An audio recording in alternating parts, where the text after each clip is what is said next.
Good afternoon. Thanks for joining us this afternoon. The first item is a special session. Can I get a motion to go in special session, please?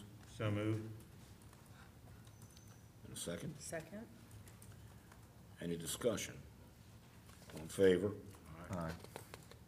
We're in a special session. First action is approval of amendments to the fiscal year 19 new Community Development Block Grant Annual Action Plan. Mr. Mayor, hereby move for the mayor and city council to amend the FY19 Community Development Block Grant Annual Action Plan in order to allocate unanticipated CDBG program income and available funding from capital projects completed under budget. $70,000 of CDBG funding will be allocated for design and reconstruction of the Medal of Honor Triangle, and $70,000 of CDBG funding will be allocated for ADA bleacher system improvements at multiple city park facilities. Details of the CDBG amendments are attached. Second. Discussion? All in It'd be favor? good to see the Medal of Honor Triangle done. Yeah. Anybody else? All in favor? All right. Aye. Motion carries. And Potterfield Pool upgrades, please. Mr. Mayor, we move for approval of a contract with JLN Construction Services LLC as part of the Potterfield Pool upgrades for the application of epoxy floor coating in the locker rooms, showers, and restrooms in the amount of $31,520. The funding is from Community Development Block Grant. Second. Discussion? All in favor? All right. Motion carries.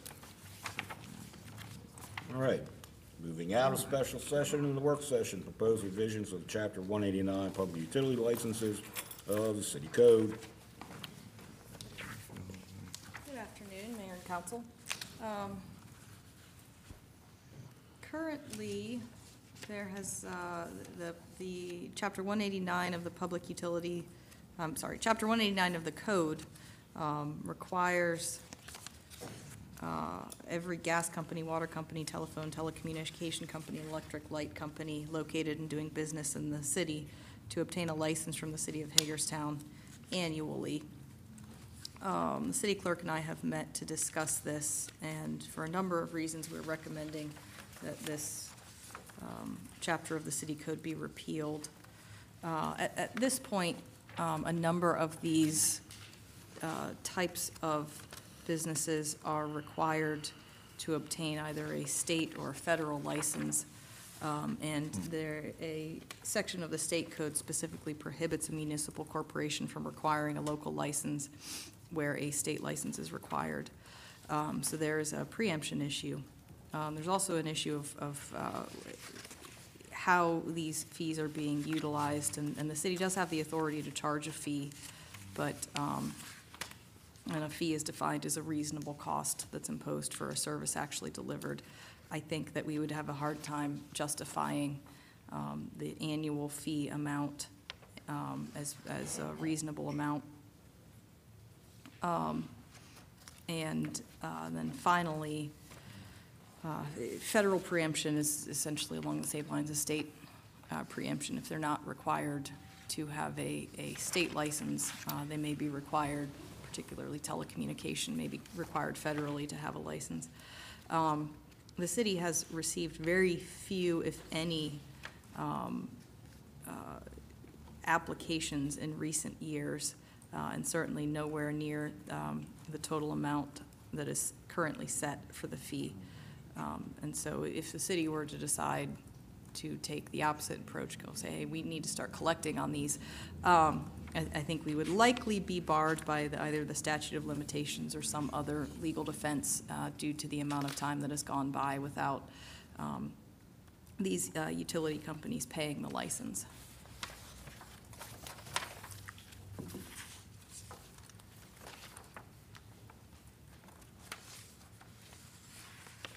Any problem with doing away with these fees?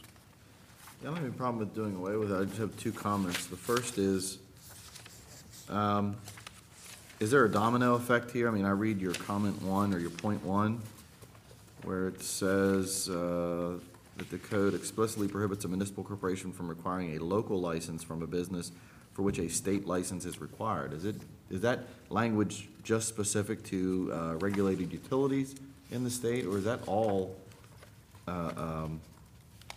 entities of all different types of manner, whether it's, transportation, contract work, like construction contract work? I'm just trying to figure out. That'll be these regulated utilities. Okay. So that code doesn't apply to all? Correct. Okay. And then the second is just a comment, I would remark, we do have the ability as a city to set a public utility tax, which we do apply, but in a manner I would like to see us revisit, as finance staff alluded to the other week.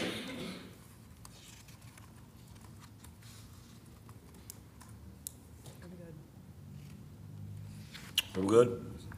Thank you. Put introduction of the ordinance on the agenda for the 26th. Okay. Thank you. Thank you. Hagerstown Police Department cell tower user agreement with T-Mobile Tower.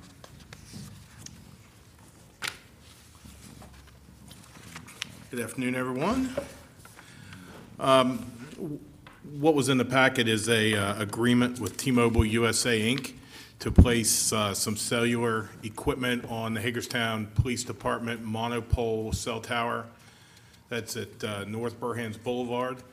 There is already one colo cell company on that tower. There's also some equipment that the city uses for the surveillance cameras.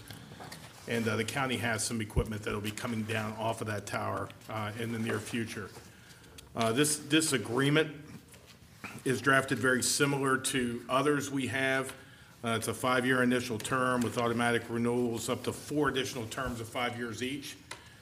The rent during the initial 5-year term, or the rent during the first year is $2,700. There will be an initial payment of $1,000 to begin the placement of the equipment. The rent will begin upon the commencement of the actual transmission off the tower. Rent during the initial term will be adjusted annually 3% per year. And T-Mobile will pay the personal property taxes on the equipment on that tower. We pay the real property taxes, and that's the way all the other agreements are set up. The amount of taxes on that part of that portion of the antenna, about $3,500. So we definitely are covering that expense. The tenant will pay the utilities used, the electric used for that, for the powering of the equipment. It'll be sub-metered just like the others are, and they'll pay that portion of the utilities themselves. The city has two other cell towers. The Fairgrounds flagpole is a cell tower, believe it or not, that Chantel uses. We also have a tower off of Burhans Boulevard down by Sherman Avenue, down by where BJ's is, and that's U.S. Cellular has that tower. The utilities also have a couple towers, one out in the west end, Mike? North end. In the north end? Mack Truck. At Mack Truck. And then there's one on the wastewater land off Frederick Street. So we do utilize our property to allow for the placement of towers. This is a good opportunity for T-Mobile to enhance their coverage area. That's a nice coverage area that pole provides them. And this would be the agreement. The city attorneys have looked over it. Staff has looked through it pretty intensively. And this is the final draft of what we have here for any comments that you all may have.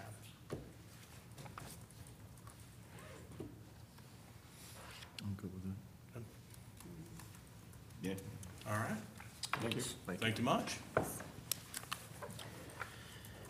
Steve, Memorial Park Circle Achievement recommendations. Good evening. We're coming up on our 5th annual ceremony for the Circle of Achievement. The committee met this year and recommended 4 persons for your consideration. Typically, you adopt 2 each year after the initial year where we put 12 in to kind of kickstart the program. Just really briefly, the 4 people that were recommended from the list are George Fisher under the military criteria, Florence Wall McNeil McMichael McCoy from the arts and entertainment field. Robert Sachs, who's a scientist, and Ann Carol Fitzhugh Smith, who is a equal rights personality.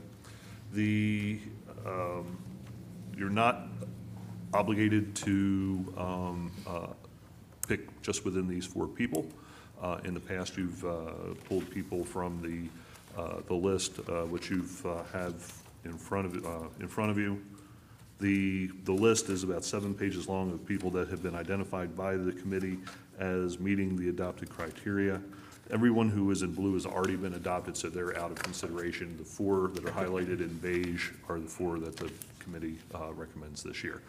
So basically, you can pick anybody who's on that 7-page list, but the board recommends, or the committee recommends, picking from the 4 highlighted in the memo.